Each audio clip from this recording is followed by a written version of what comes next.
ஆன்மீக சொந்தங்கள் அனைவருக்கும் அன்பான மாலை வணக்கம். நாம் நம்மளுடைய சேனலில் தொடர்ந்து நிறைய சுவாரஸ்யமான ஆன்மீகம் சம்பந்தமான தகவல்களை தான் பார்த்துட்டு வந்துட்டு இருக்கோம். ஸோ இன்றைக்கி நம்ம என்ன பார்க்க போகிறோம் அதில் அப்படின்னா, பொதுவாக ஒவ்வொரு ராசிக்காரர்களுக்குமே தனித்துவமான தன்மைகளானது இருக்கும். அந்த வரிசையில் இன்றைக்கி நம்ம பார்க்கக்கூடிய ராசிக்காரங்க ரொம்பவே அதிகமான ஆளுமை திறனானது அதிகம் இருக்கக்கூடியவங்க தான். அது மட்டும் இல்லாமல் குரு பகவானை ராசி அதிபதியாக கொண்டவங்க அப்படின்னு இவங்கள சொல்லலாம். ஸோ அதனாலேயே பார்த்தீங்கன்னா இவங்க தைரியசாலியாகவும் புத்திசாலித்தனமாகவும் வந்து இருப்பாங்க. ஆண் பெண் இன வேறுபாடுகள்லாம் இவங்கள்ட்ட வந்து இருக்கவே இருக்காது. ஸோ ஆண்களால் மட்டும்தான் செய்ய முடியும் அப்படின்னு சொன்னாலுமே கூட அதையுமே இவங்க வந்து செய்து பார்க்கணும் அப்படின்ற மாதிரி ஒரு திறமை இவங்கள்ட்ட இருக்கும். அது மட்டும் இல்லைங்க, பிறருக்கு உதவக்கூடியதில் ரொம்ப ரொம்ப வல்லவர்கள் அப்படின்னு இந்த ராசிக்காரங்களை மட்டும்தான் சொல்லலாம். பிறருக்கு உதவுறதில் தொண்டு செய்கிறதுலலாம் ஆர்வம் அதிகமாகவே இருக்கும். ஸோ ஆர்வத்தின் மூலமாகவே நிறைய விஷயங்கள் வந்து செய்திடுவாங்க. அது மட்டும் இல்லாமல் இவங்கள்ட்ட இருக்கக்கூடிய ஒழுக்க குணம், நல்ல ஒரு நடத்தை, இது எல்லாமே வந்து அவங்கள வேறு ஒரு இடத்துக்கு வந்து கொண்டு போய் வச்சிடும். ஸோ எதையுமே ஒரு தொலைநோக்கு பார்வையோடு பார்க்கக்கூடியவங்க இந்த மீனம் ராசிக்காரங்க தான். ஸோ இந்த மீனராசிக்காரங்களை பற்றி தாங்க நம்ம பார்க்க போகிறோம். மீனராசிக்கு செப்டம்பர் மாதம் எப்படி பிறந்திருக்கு, என்னென்ன விஷயங்கள் அவங்களுக்கு சாதகமாக இருக்குது, என்னென்ன விஷயங்களில் அவங்க கவனமாக இருக்கணும் அப்படிங்கிறத பற்றி தான் முழுமையாக இந்த பதிவோட நீங்கள் தெரிஞ்சுக்க போகிறீங்க. அது மட்டும் இல்லாமல் நம்மளுடைய பதிவில் பார்க்கக்கூடிய தகவல்கள் அனைத்துமே பொதுவான ஒரு பலன்கள் தான். 9 கிரகங்களை வைத்து அந்த ராசிக்காரங்களுக்கு எப்படி இருக்கும் அப்படின்னு தான் நம்ம பார்க்குறோம். சொல்லப்போனால் இந்த பலன்கள் எல்லாருக்குமே வந்து பொதுவானது மட்டும்தான். ஸோ எல்லாருக்கும் வந்து பழிக்கும் அப்படின்லாம் சொல்லவே முடியாது. இருந்தாலும் மீனராசிக்காரர்களுக்கு எப்படி இருக்குது அப்படின்னு தான் நம்ம பார்க்குறோம். உங்களுடைய ராசிக்கு இந்த விஷயங்கள் எதுவுமே வந்து ஆப்டாகவே இல்லை, நடக்கவே இல்லை அப்படின்னு கூட சொல்லலாம். ஸோ அப்படிப்பட்டவங்களாக இருக்கீங்க அப்படின்னா உங்களுடைய சுய ஜாதகத்தில் இருக்கக்கூடிய கிரகநிலைகளை வந்து கண்டிப்பாக நம்ம வந்து பார்த்தாகணும். அதனால் உங்களுடைய ஜாதகத்தை நீங்கள் ஒரு முறை வந்து பார்க்குறது ரொம்ப நல்லது. மேலும் நீங்கள் வந்து ஜாதகம் பார்க்குறதுக்கு எங்கேயும் போக முடியாதவங்களாக இருக்கீங்க, ஸோ யார் நல்லா பார்த்து சொல்லுவாங்க அப்படின்னு கூட தெரியாதவங்களாக இருக்கீங்க அப்படின்னா கூட பரவாயில்ல. நீங்கள் எங்கேயும் வந்து அலைய வேண்டிய அவசியமே கிடையாது. நம்மளுடைய ஸ்க்ரீனில் தெரியக்கூடிய இந்த வாட்ஸ்அப் நம்பரை நீங்கள் காண்டாக்ட் பண்ணிங்க அப்படின்னாவே போதுமானது. கண்டிப்பாக இந்த ஒரு நம்பரை நீங்கள் தொடர்பு கொள்ளும் பொழுது உங்களால் எளிமையாகவும் ரொம்ப ரொம்ப சீக்கிரமாகவும் வந்து பார்த்து தெரிஞ்சிக்க முடியும். ஸோ ஒவ்வொருவருமே உங்களுக்கான பலன்களை நீங்கள் முழுமையாக தெரிஞ்சுக்கணும் அப்படின்னு ஆசைப்பட்றீங்கன்னா கண்டிப்பாக இந்த நம்பரை காண்டாக்ட் பண்ணிக்கோங்க. அது மட்டும் இல்லாமல் ஒவ்வொரு ராசிக்காரர்களுமே உங்களை நீங்கள் ஃபஸ்ட்டு அனலைஸ் பண்ணிக்கோங்க. நீங்கள் எப்படி என்ன செய்யலாம், என்ன செஞ்சால் உங்களுக்கு எப்படி இருக்கும், எந்த டைமில் உங்களுக்கு எல்லாம் நல்லது நடக்க போகுது, ஏதாவது ஆபத்துக்கள் வரப்போகுதா அப்படின்றதையெல்லாம் முழுமையாக தெரிஞ்சுக்கணும் அப்படின்னா கண்டிப்பாக உங்களுடைய சுய ஜாதகத்தை பார்க்கும்போது தான். அதனால் இந்த ஒரு எண்ணை நீங்கள் தொடர்பு கொண்டு உங்களுக்கான பலன்களை நீங்களே முழுமையாக பார்த்து தெரிஞ்சுக்கோங்க. ஸோ மீனராசி நேர்களை பொறுத்த வரைக்கும் செப்டம்பர் மாதம் ஒரு அட்டகாசமாகவே வந்து இருக்குது அப்படின்னே சொல்லலாம். யார் யாருக்கு அப்படின்னு பார்த்தீங்கன்னா, இந்த உத்திரட்டாதி நட்சத்திரம் இருக்கக்கூடியவங்களுக்கு தான் ஒரு கடுமையான ஒரு காலகட்டமாக இருக்க போகுது. ஸோ உத்திரட்டாதி நட்சத்திரத்தில் இருக்கக்கூடியவங்களாக இருக்கீங்க அப்படின்னா கண்டிப்பாக இந்த பதிவு நீங்கள் முழுமையாக பாருங்கள். ஏன்னா உங்களுக்கு ஒரு எதிர்மறையான விஷயங்கள் எல்லாம் நடக்க போகுது. ஸோ நீங்கள் நினைத்து பார்க்க முடியாத அளவுக்கு ஒரு சில மாற்றங்கள் கண்டிப்பாக இருக்குது. போன மாதம் வரைக்குமே 7வது இடத்தை பார்த்துட்டு இருந்த செவ்வாய் 15ஆம் தேதிக்கு அப்புறமா 8வது இடத்துக்கு வந்து வரப்போகிறாரு. ஸோ 8வது இடத்துல செவ்வாய் வந்தாலே பண பற்றாக்குறை வருவதற்கு வாய்ப்பு நிறைய இருக்குது. பணத்தில் வீண் செலவுகள் ஏற்படும். பணத்தை நீங்கள் பத்திரமா வச்சுக்கணும். சொல்லப்போனால் அந்த பணம் உங்கள் கையில் தங்குமா அப்படின்னே சொல்லவே முடியாது. ஏதாவது ஒரு வகையில் செலவு, ஏதாவது ஒரு பிரச்சனை, அதுக்கு நீங்கள் அந்த பணத்தை வந்து செலவு பண்ணுற மாதிரி இருக்கும். கையில் வந்து காசே தங்காது. அந்த மாதிரியான சூழ்நிலைகள்லாம் இருக்கும். ஸோ இந்த டைமில் நீங்கள் எப்போதுமே கவனமாக தான் இருக்கணும். யாரையுமே நம்பாதீங்க. ஃபஸ்ட்டு யாரை நம்பி நீங்கள் பணத்தை கொடுத்தீங்க அப்படின்னாலும் அது அவ்வளோதான். அந்த பணத்தை வந்து நீங்கள் மீண்டும் எடுக்கிறது அப்படிங்கிறது சாத்தியமில்லாத ஒரு விஷயந்தான். பணத்தை நீங்கள் மற்றவங்கள நம்பி கொடுக்கும் பொழுது அதை இழந்துடுவீங்க. ரொம்ப கவனமாக இருக்கணும். அதுவும் இளைய பருவத்தினராக இருக்கீங்க அப்படின்னா நீங்கள் இன்னும் வந்து ரொம்ப ரொம்ப கவனமாக இருக்கணும். ஸோ யாருமே வந்து உங்களை வந்து எப்படியாவது ஆசாபாசம் காட்டியே மாற்றிடுவாங்க. அதனால் அந்த விஷயத்தில் கவனமாக இருங்க. கணவன் மனைவியினுடைய உறவு, காதலன் காதலினுடைய உறவு, இப்படி எந்த உறவை வேணால் எடுத்துக்கோங்க. ஆனால் கண்டிப்பாக அது பிரச்சனையில் தான் இருக்கும். ஸோ இந்த செப்டம்பர் மாதத்தை பொறுத்த வரைக்கும் பிரச்சனைகள் அதிகமாக வரத்துக்கான வாய்ப்புகள் தான் இருக்குது. ஸோ மீனராசிக்காரங்களாக இருக்கக்கூடியவங்களாம் ரொம்ப ரொம்ப கவனமாக இருங்க. அதுவும் இல்லாமல் 6ஆம் அதிபதி 7வது இடத்துக்கு வேறு வரப்போகிறாரு. ஸோ புதுசாக ஆண் பெண்களுடைய அறிமுகம் உங்களுக்கு கண்டிப்பாக இருக்கும். ஸோ பெண்களாக இருக்கீங்க அப்படின்னா நீங்கள் ரொம்பவே கவனமாக இருக்கணும். ஏன்னா புதுமையான ஆண்களுடைய அறிமுகம் கிடைக்கிறது அப்படிங்கிறது ஆபத்தானது தான்.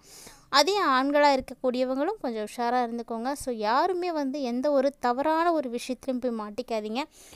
வாய்ப்புகள் அப்படி தான் இருக்குது. அதனால் இந்த மாதிரி விஷயங்கள்லாம் நீங்கள் கவனமாக இருந்துக்கோங்க. இதெல்லாம் முன்கூட்டியே தெரிஞ்சுக்கிட்டீங்க அப்படின்னா உங்களை நீங்களே வந்து தயார்படுத்திக்கணும். ஜென்ம சனி வேறு நடந்துகிட்டு இருக்குது. ஸோ நீங்கள் ரொம்பவே கவனமாக தான் இருக்கணும். அடுத்த ஆண்டு பார்த்திங்கன்னா ரேவதி நட்சத்திரக்காரங்களுக்கு ரொம்ப ரொம்ப கடுமையாக இருக்கும். அதாவது நீங்கள் நினைத்து பார்க்க முடியாத அளவுக்கு உங்களுக்கு மன அழுத்தம் எல்லாம் ஏற்படுறதுக்கான வாய்ப்பெலாம் இருக்குது. மீனராசிக்காரர்களுக்கு ஏழரை சனியுடைய 2ஆம் கட்டமானது நடந்துகிட்டு இருக்குது. அதனால் அடுத்த ஆண்டு பார்த்திங்கன்னா ஜென்ம சனியில் யார் நண்பராக வரார் அப்படின்னு பார்த்திங்கன்னா, யார் காதலான் காதலியாக வராங்க அப்படின்றதெல்லாம் ரொம்ப ரொம்ப கவனமாக தான் நீங்கள் இருக்கணும். அதுவும் 50 வயசுக்கு மேற்பட்டவர்களுக்கு தான் அட்டகாசமாக இருக்கும். அதுக்கு முன்னாடி இருக்கிற வரைக்கும் எல்லாருமே வந்து ஒரு கஷ்டமான சூழ்நிலைகளை பார்க்குற மாதிரி இருக்கும். 50 வயசுக்கு மேலே இருக்கக்கூடியவங்க பொங்குச்சனி ஆனது உங்களுக்கு நடக்க ஆரம்பிக்கும். ஸோ கண்டிப்பாக நீங்கள் முன்னேற்றத்தை பார்ப்பீங்க. 50 வயசுக்கு கீழே இருக்கக்கூடியவங்களாம் கவனமாக இருந்துக்கோங்க. வியாபாரம், தொழில், படிப்பு, உத்தியோகம், இப்படி எக்ஸட்ரா நிறைய விஷயங்களை வந்து நீங்கள் எடுத்துக்கோங்க. எல்லாமே வந்து முன்னேற்றத்தை வந்து பார்க்கணும் அப்படின்னு நினைக்கிறவங்களுக்கு கண்டிப்பாக முன்னேற்றம் இருக்கும். இது வரைக்கும் என்னென்ன விஷயங்கள் உங்களுக்கு தடைப்பட்டு வந்துட்டு இருந்ததோ அந்த விஷயங்கள் எல்லாமே இனி படிப்படியாக வந்து நல்லபடியாக நடக்க ஆரம்பிச்சிடும். சின்ன சின்ன பிரச்சனைகளாக இருந்தாலுமே கூட அதையெல்லாம் வந்து உங்களால் தடுக்க முடியும். தைரியமாக இருங்க. ஏன்னா குரு பகவான் ஆளக்கூடியவங்க நீங்கள். ஸோ எப்போதும் தைரியத்துக்கு வந்து குறைவு இருக்காது. தைரியத்தோடு இருந்தீங்க அப்படின்னா நிறைய விஷயத்தை உங்களால் வந்து சரி பண்ண முடியும். 6ஆம் அதிபதி 7வது வீட்டில் அமரக்கூடிய ஒரு நேரம். அதனால் இந்த டைமில் மீனராசிக்காரங்களுக்கு கண்டிப்பாக மன அழுத்தம், மன வருத்தம் இதெல்லாம் ஏற்படுறதுக்கு வாய்ப்பு இருக்குது. அதுவும் குறிப்பாக வாழ்க்கை துணையால் நீங்கள் ரொம்பவே வந்து கஷ்டப்படுவீங்க. வாழ்க்கை துணையால் மன சங்கடங்கள் அப்படிங்கிறது நிச்சயம் வரும். அதனால் நீங்கள் சரியாக இருந்துக்கோங்க.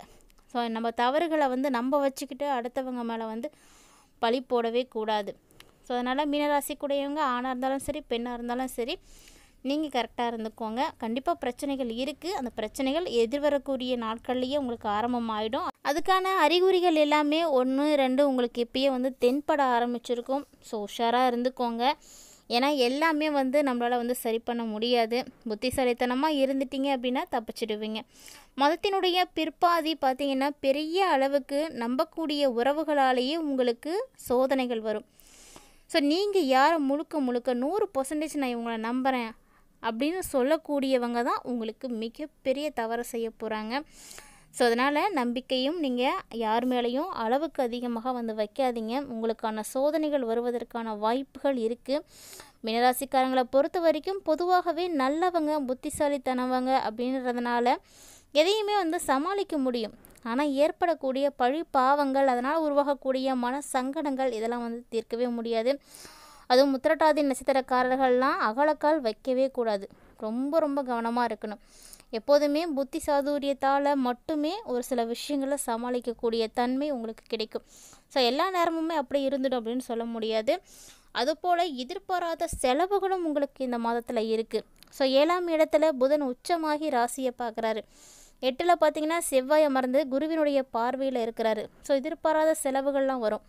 உடன்பிறப்புகள், உறவினர்களுக்கு அப்படின்னு நிறைய செலவுகள் செய்வீங்க.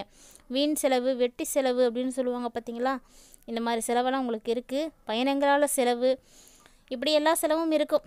ஆனாலும் எல்லா செலவையும் உங்களால் சமாளிக்க முடியும். சமாளிக்கக்கூடிய தன்மையும் அது இருக்கும். 40 to 50 வயதுக்கு மேற்பட்டவங்களுக்கு பெருசாக சோதனைகள் அப்படின்னு இருக்கவே இருக்காது. ஆனால் கண்டிப்பாக செலவுகள் வந்து இருக்கும். அதை வந்து கட்டுப்படுத்த முடியாது. அந்த செலவுகளுக்கு கூட உங்களுக்கு நல்ல செலவுகளாக மட்டுமே இருக்கட்டும் அப்படின்னு நினச்சிக்கோங்களேன். அதுக்கு நீங்கள் பிரார்த்தனை பண்ணிக்கோங்க. உங்களுடைய இஷ்ட தெய்வங்களை வழிபாடுகள் செய்யுங்க. எது நடந்தாலும் நல்லதுக்கே நடக்கணும் அப்படின்னு. ஆனால் பொதுவாகவே மீனராசிக்காரர்களுக்கு நிறைய பாதிப்புகள் அடுத்தடுத்து வந்து நிகழ இருக்குது. அதுலேருந்து நீங்கள் உஷாராக இருந்துக்கோங்க. ஸோ எந்த விஷயம் உங்களை சுற்றி நடக்குது அப்படின்றத முதல்ல நீங்கள் பாருங்கள். யாரை நீங்கள் முழுமையாக நம்புனீங்களோ அவங்க மூலியமாக தான் இப்போ பிரச்சனைகளை சந்திக்க போகிறீங்க. ஸோ நாட்கள் நெருங்கியாச்சு. ரொம்ப கவனமாக இருந்து செயல்படுங்க. இந்த பதிவு உங்களுக்கு பிடிச்சிருந்ததுன்னா லைக் பண்ணுங்கள், ஷேர் பண்ணுங்கள், மறக்காமல் கமெண்ட் பண்ணுங்கள். இது மட்டும் இல்லைங்க, இது போல் பல இன்ட்ரெஸ்டிங்கான தகவல்கள் பார்த்திங்கன்னா நம்மளுடைய சேனலில் நம்ம தினம்தோறுமே பதிவேற்றம் செய்துட்டு தான் இருக்கோம். இது வரைக்கும் நீங்கள் நம்ம சேனலை பார்த்ததே இல்லை அப்படின்னா மறக்காமல் நம்ம சேனலை ஒன்ஸ் விசிட் பண்ணி பாருங்கள். உங்களுக்கு அதில் இருக்கக்கூடிய தகவல்கள் அனைத்தும் பிடிச்சிருக்குன்னா ஃப்ரெண்ட்ஸ் அண்ட் ஃபேமிலியோட ஷேர் பண்ணிக்கோங்க. அவர்களும் பார்த்து பயன்பெறட்டும். மேலும் மீனராசியுடைய நண்பர்கள், உறவினர்கள்லாம் யாருக்கு இருக்கவங்களோ கண்டிப்பாக இந்த பதிவை ஷேர் பண்ணி விடுங்க. ஏன்னா அவங்க எச்சரிக்கையாக இருக்கிறதுக்கு ரொம்ப ரொம்ப உதவியாக இருக்கும். மேலும் இந்த பதிவில் நீங்கள் பார்த்து தெரிஞ்சிட்டு இருக்கக்கூடிய நிறைய சுவாரஸ்யமான தகவல்களை போல மீண்டும் மற்றும் ஒரு ஆன்மீக தலைப்பில் சந்திக்கலாம்.